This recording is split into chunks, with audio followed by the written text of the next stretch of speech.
Good afternoon, everyone. Thank you, everyone, for being here. I'm Dimitrios Haginas. I'm an assistant records manager for the Scottish government.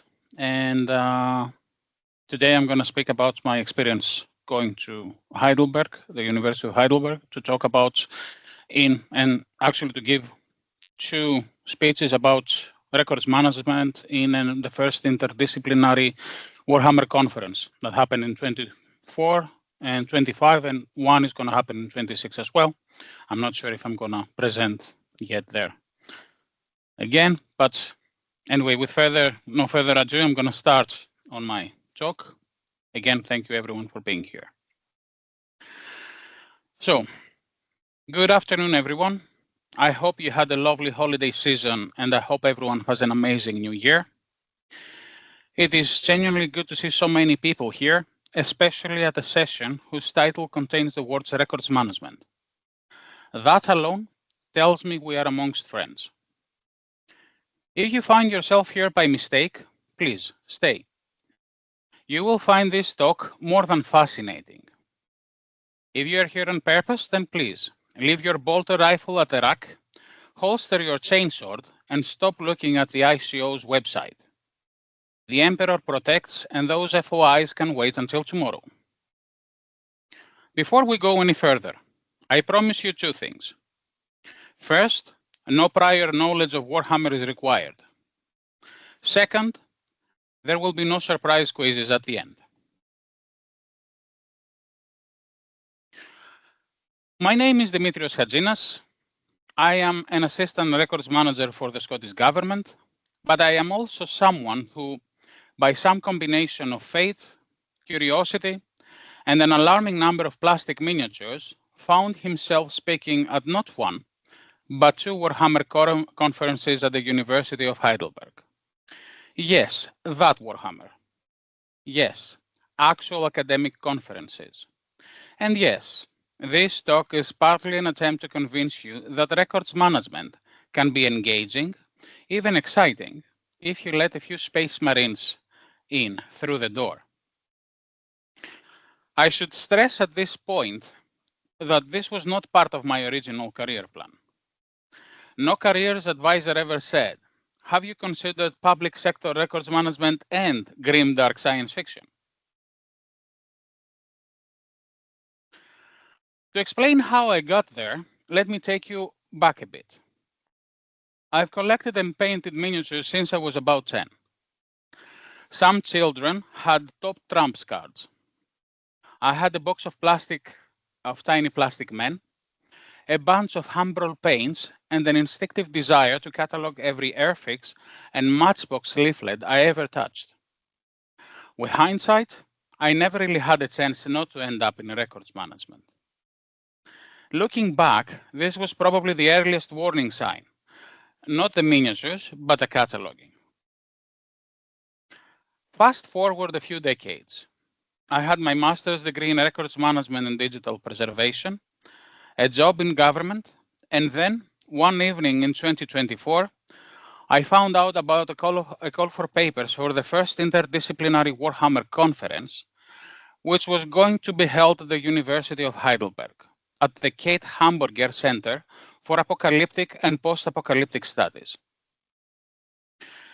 This was an interdisciplinary call for papers and was intended to attract academics who were also fans of the Warhammer universe. Philosophy, politics, theology, and apparently records management. Fresh out of university and with grim dark sentiment in my heart, how could I possibly resist? I submitted an abstract, they accepted it, I panicked, and then I went. That sequence, acceptance, panic, commitment, will be familiar to anyone who has ever agreed to present at the conference. First of all, let us address the alien in the room. What is Warhammer? Warhammer is a British tabletop wargaming universe where strategy, creativity, and an alarming number of dice collide.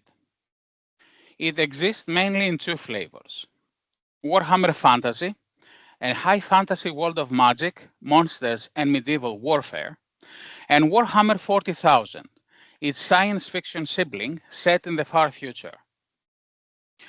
Warhammer 40k, as it is often called, is famously grimdark, a setting where there is only war, hope is a rare commodity, and even the heroes are authoritarian, fanatical, or genetically engineered giants in power armor. Grimdark as a concept embraces exaggerated darkness to explore conflict, fanaticism, and survival, often with such theatrical excess that it becomes starkly amusing rather than merely depressing. If that sounds excessive, it is.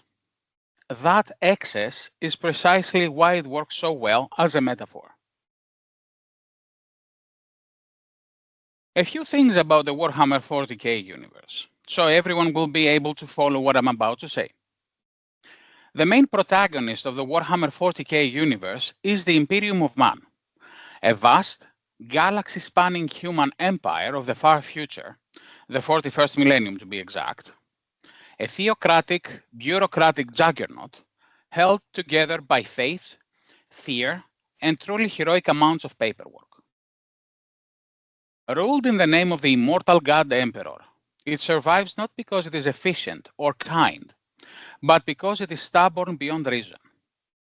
The Imperium crosses dissent, worships technology that it barely understands, and considers survival itself a moral victory, proving that in the grimdark future, humanity's greatest superpower is endurance. If any of this feels uncomfortably familiar, please don't worry. We will unpack that safely. My first paper was titled Imperial Records, the Paradox of Preservation and Peril in Documenting Humanity's Galactic Legacy, which is a very academic way of saying the archives of the far future are a complete disaster. Warhammer's Imperium of Man is a tyrannical, galaxy-spanning empire, and its approach to record keeping is, to say the least, problematic. To put it into perspective, imagine if every FOI response were written by a future monk with a medieval mindset who reveres Oracle and M365 as divine, although they do not really understand how these applications work, and they're constantly under duress.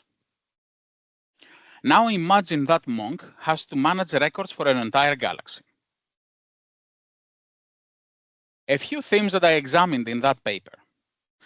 Censorship as standard practice. In the Imperium, official truth is whatever keeps the populace obedient. Records are altered, redacted, or conveniently rewritten.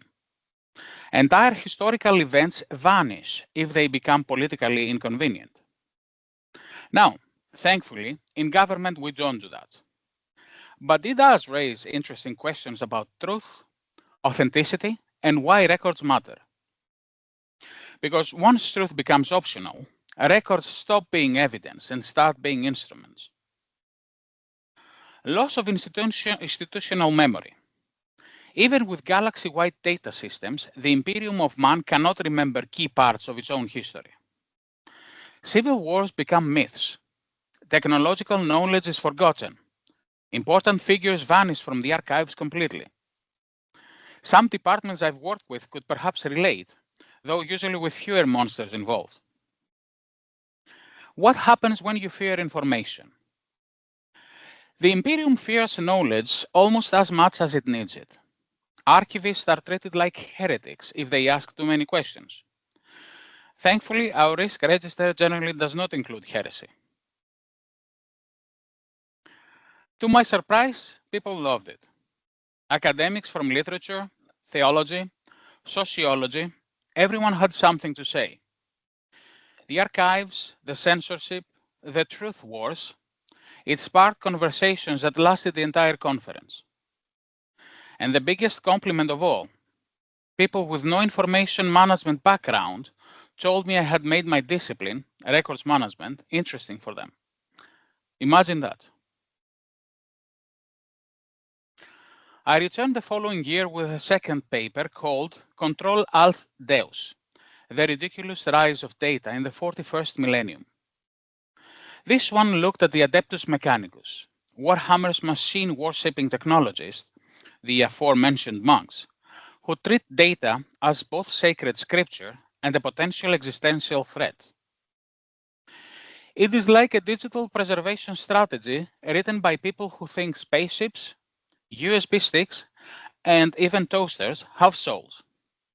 And crucially, that belief shapes how they manage information. The themes in this paper were data as sacred and dangerous. The Imperium hoards data obsessively, but distrusts it completely. Metadata becomes ritual. Backup processes are prayers. Corruption, whether digital or spiritual, is everywhere. It is a brilliant, if slightly terrifying, metaphor for our own digital age.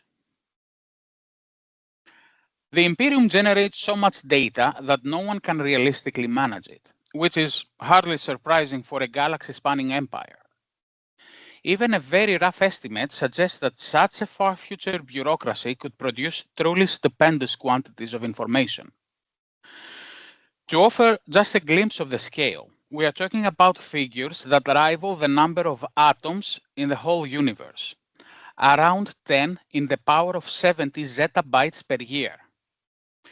By comparison, humanity in 2024 generated a mere 149 zettabytes. For further perspective, 1 zettabyte equals 1 billion terabytes. Yes, billion with a B. Which again may sound uncomfortably familiar to some of you. The lesson here is simple. More data is not better data. More often than not, it is simply more noise. When technology outpaces understanding, the conundrum with the Adeptus Mechanicus, and by extension the Imperium of Man, is that they no longer understand how their own systems function, and so they fall back on superstition. In doing so, accountability becomes ritualized, understanding is quietly replaced, and institutional trust erodes because there is nothing left to anchor it. What remains is inherited memory, repetitive routines performed faithfully for systems long since forgotten. I swear I have seen SharePoint sites that operate on precisely the same principles. After Heidelberg, I presented the first paper at a divisional meeting in the Scottish government. I started by introducing the Warhammer setting, the bureaucracy, the censorship, the apocalyptic tone, and then I drew parallels between the two. Both the Imperium and the government rely on records to function. Both depend on institutional memory. Both need the public trust. Only one involves Space Marines. HR, unfortunately, had made it very clear it won't be ours. By contrasting our world with the absurdity of the Imperium, I highlighted why we need transparency, accountability, accurate information, and healthy record cultures. The point was not to say we are like the Imperium. It was to say this is what things look like when record keeping collapses entirely. It got people talking. It made them smile. It made them curious. And that, for me, was the breakthrough.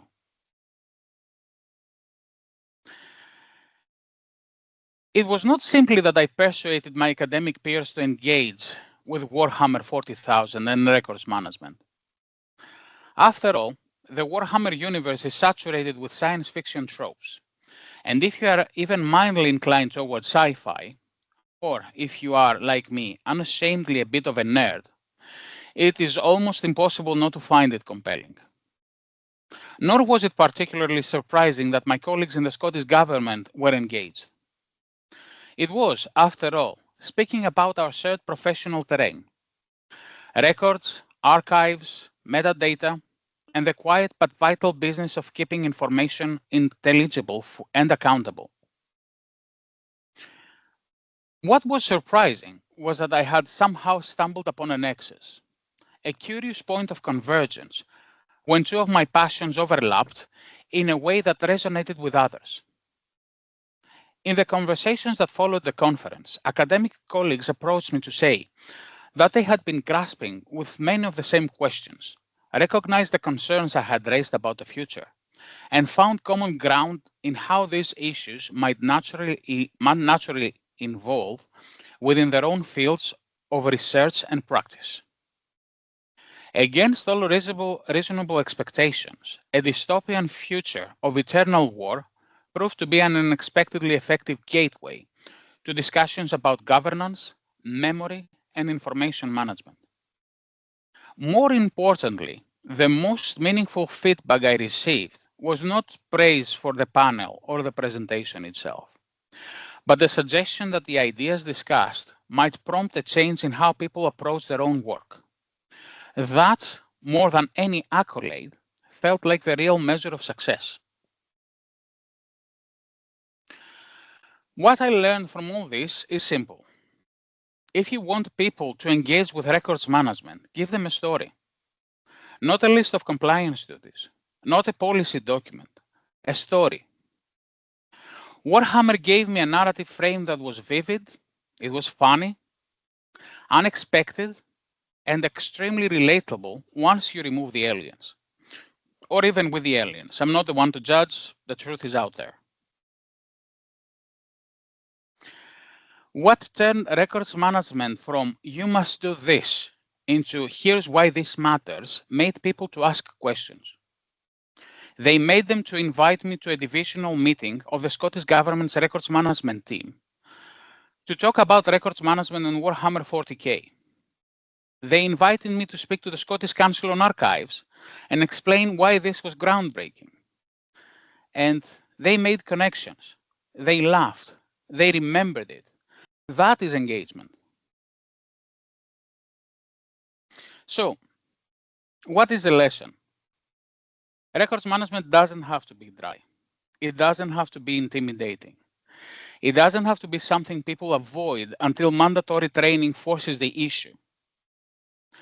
If we bring our own interests, creativity, and curiosity into the mix, we can make it human, accessible, and yes, even fun. My journey through the grim darkness of the far future taught me that stories are powerful tools. Whether those stories involve archivists fighting chaos cultists, restarting your EDRMS software, or intergalactic travel is optional. Thank you very much.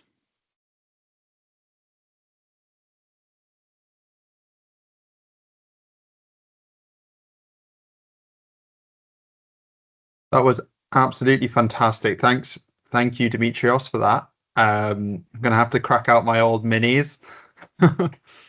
I haven't kept an eye on the Q&A. Have we got any questions in there? Oh, we've got a hand up. See if Marissa, are you able to unmute? That should be Stephen unmuted.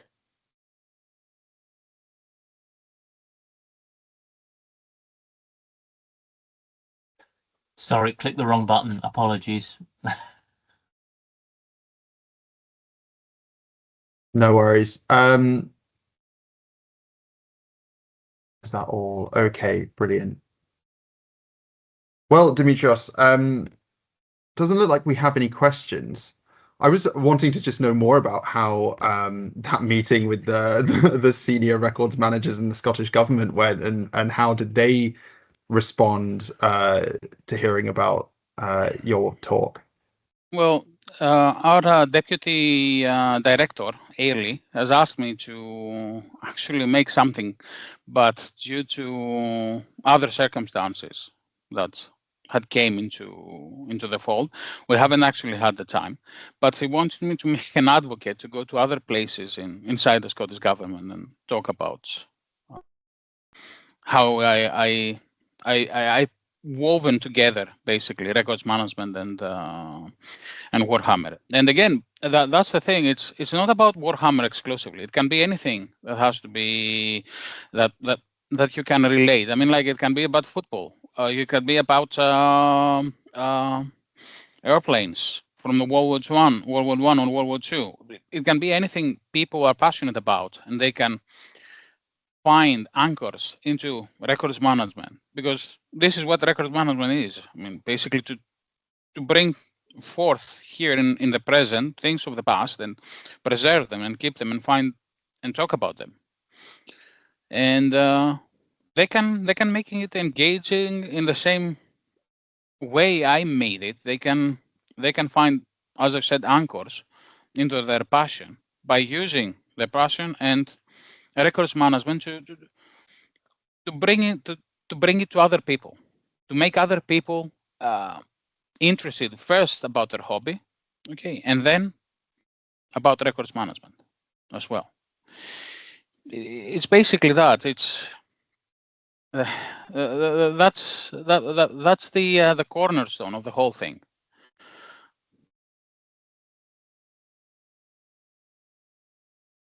We've had a few questions come into the Q&A. Sorry, I'm not getting any notifications for these, but we have one question in from Stephen saying, could you tie in the Emperor's decree on forbidding the development of AI to the use of AI in record keeping today? Yes, yeah. Well, I can tie it, I believe. I mean, like the Men of Iron that Stephen talks about. It's a very good example how they rised up actually and brought the first, one of the first distractions before the age of the Imperium, and how they've massacred the whole humanity to the point that they had to destroy it. But yeah, although there are other conundrums in our lifetime to create through AI, and we're still far away from that point. I've delved a little bit into that, to be honest with you. But yeah, of course, it can be made. There is something like to be written over there, especially over there. And Heather's asked, have you seen anyone else adapt your approach? I guess, were other people at the conference also talking about records management in this context? Of course. Basically, there is, if you search on YouTube, Warhammer Conference, there is the Warhammer Conference channel, which has all the talks, mine and my colleagues, and they have on philosophy, physics. What else I remember? Give me a second. Philosophy, physics, mathematics, architecture, law. There is, I think, there is from 2025. There is on the decree of Nicaea, and why the emperor banned psychers after Magnus's and Thousand Sons going wild in the Horus Heresy. But yes, a lot of people did that on their discipline. And the book we discussed earlier, I think it's one of the first books written on that sentiment, basically, to make parallelism with Warhammer 40K into academia. There is also the Warhammer Conference website where people can see literature, academic literature on this. With a Google search, it should come up first up in your search as Warhammer Conference. And I think we've got time for maybe one, maybe two more questions. We've just had a really interesting one come in from Ida. Essentially asking, how do you find the thing that resonates with enough people? I guess, how did you identify Warhammer would resonate with people? And sort of talk a little bit about the challenges of making that connection in the first instance. Personally, I like it. I like that people like Warhammer. I mean, like, it's something that I like. So That doesn't only resonate with me, just I find it amazing.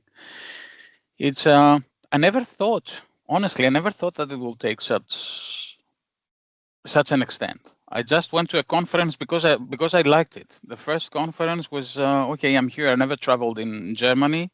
I've been to a few places, and especially I was just fresh out of the university. I had just finished the university.